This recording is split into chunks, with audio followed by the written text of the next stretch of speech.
Please sir, मुझे सच बताइए, क्या उस कमरे का कोई संबंध राजनंदिनी जी से है? अन्नू के इस सवाल को सुनकर आर्यवर्धन कुछ पल के लिए बिल्कुल शांत हो जाता है।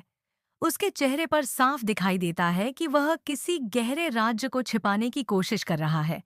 कुछ देर बाद वह गहरी सांस लेता है और अपने हाथ में पकड़ी चाबी अनु की तरफ बढ़ा देता है।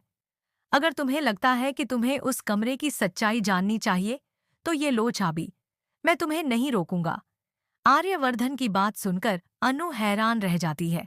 जिस कमरे को लेकर हमेशा रहस्य बना रहा, आज उसी कमरे की चाबी उसके हाथ में है। लेकिन अब उसके मन में एक नई उलझन शुरू हो जाती है। एक तरफ उसका दिल कहता है कि उसे उस कमरे में नहीं जाना चाहिए। अगर वह वहां जाती है तो इसका मतलब होगा कि वह आर्यवर्धन पर शक कर रही है और वह अपने रिश्ते की नींव शक पर नहीं रखना चाहती। लेकिन दूसरी तरफ उसका दिमाग उसे बार बार उसी कमरे की तरफ खींच रहा होता है। मानसी ने उसके मन में उस कमरे को लेकर इतने सवाल और शंकाएं भर दी हैं कि अब अनु खुद को रोक नहीं पा रही। ऊपर से सिद्ध माता की कही हुई बातें भी उसके कानों में गूंजने लगती हैं। पूरी रात अनु बेचैन रहती है।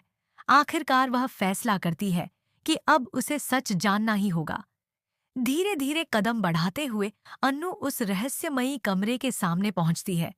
उसके हाथ कांप रहे होते हैं, दिल की धड़कनें तेज हो चुकी होती हैं। वह कुछ सेकंड तक दरवाजे को देखती रहती है और फिर कांपते हाथों से चाबी ताले में लगाती है। जैसे ही दरवाजा खुलता है, अनु के सामने एक ऐसा नजारा आता है जिसे देखकर उसके पैरों तले जमीन खिसक जाती है। कमरे के अंदर सबसे सामने एक बहुत बड़ी तस्वीर लगी होती है। हल्की रोशनी में वह तस्वीर किसी परछाई की तरह दिखाई देती है। अनु की नजर जैसे ही उस तस्वीर पर पड़ती है, वह अचानक अजीब सा महसूस करने लगती है। उसे ऐसा लगता है जैसे वह इस कमरे को पहले से जानती है, जैसे वह यहाँ पहले भी आ चुकी हो, जैसे इस कमरे की हर चीज उससे कोई पुराना रिश्ता रखती हो। अनु बार बार अपने आसपास देखने लगती है। उसके चेहरे पर हैरानी और डर साफ दिखाई देता है। ये जगह मुझे इतनी जानी पहचानी क्यों लग रही है? उसके मुंह से अनायास ही ये शब्द निकल जाते हैं। फिर उसकी नजर दोबारा उस तस्वीर पर जाती है। तस्वीर में मौजूद चेहरा देखकर अनु का सिर घूमने लगता है। उसे महसूस होता है कि वह इस चेहरे को कहीं न कहीं पहले देख चुकी है, लेकिन कहाँ? यही सवाल उसके मन में घूम रहा होता है। सच्चाई जानने के लिए जैसे ही अनु कमरे के अंदर अपना पहला कदम रखती है, अचानक उसके आसपास का माहौल बदलने लगता है। उसकी आंखों के सामने अजीब अजीब दृश्य आने लगते हैं। उसे राजनंदिनी दिखाई देने लगती है, एक परछाई की तरह। एक ऐसी परछाई जो उसे बार बार कुछ बताने की कोशिश कर रही हो। अनु डर जाती है, लेकिन उसके कदम वहीं जमे रहते हैं। तभी उसके दिमाग में कुछ धुंधली यादें उभरने लगती हैं। ऐसी यादें जिनका उसकी मौजूदा जिंदगी से कोई संबंध नहीं होना चाहिए। उसे कुछ पुराने दृश्य दिखाई देने लगते हैं, कुछ अधूरी बातें, कुछ अनसुनी आवाजें, कुछ ऐसे चेहरे जो उसने कभी नहीं देखे, फिर भी उसे अपने लगते हैं। अनु समझ ही नहीं पाती कि उसके साथ आखिर हो क्या रहा है। उसे ऐसा महसूस होता है जैसे उसके पिछले जन्म का कोई राज उसके सामने खुलने वाला हो। हर गुजरते पल के साथ उसकी बेचैनी बढ़ती जाती है।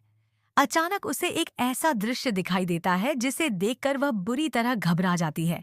उसकी चीख पूरे घर में गूंज उठती है। नहीं!